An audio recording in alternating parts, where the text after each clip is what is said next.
ఈ విశ్వాస యాత్రలో ఈజీగా జరిగిపోయే ఒక భయంకరమైన పాపము సనుగు. ఈజీగా జరిగిపోయే భయంకరమైన పెద్ద పాపం సనుగు.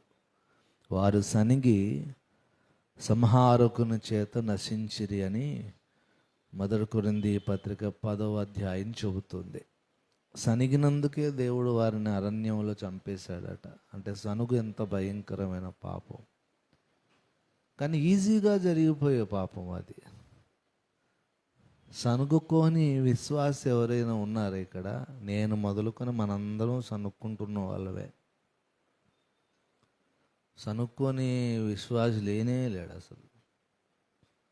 సనుగంటే ఏంటో తెలుసా? ఎందుకు ఇలా జరుగుతుంది అని అనుకోవడమే సనుగు. అలా ఎప్పుడు అనుకోలేదా మనం? ఎన్నిసార్లు అనుకొని ఉంటాం. కష్టం వచ్చిన ప్రతిసారి, ఇబ్బంది వచ్చిన ప్రతిసారి, సమస్య వచ్చిన ప్రతిసారి మార ఎదురవగానే వాళ్ళు సనిగారు. ఏమయ్యా, ఇది నీళ్ళు లేవు, తినడానికి తిండి లేదు, ఏమీ లేవు, ఇక్కడ చచ్చిపోవాలరా మమ్మల్ని తీసుకొచ్చావు. సనుగుకున్నారు. ఈ మన్నా మాకు వెగటు కలుగుతుంది, మాకు మాంసం ఎవరు పెడతారు సనుక్కు. ప్రతి చోట వాళ్ళు సనిగారు. మనం కూడా ప్రతి చోట సనుగుతున్నాం, కానీ మనం నశించటం లేదు.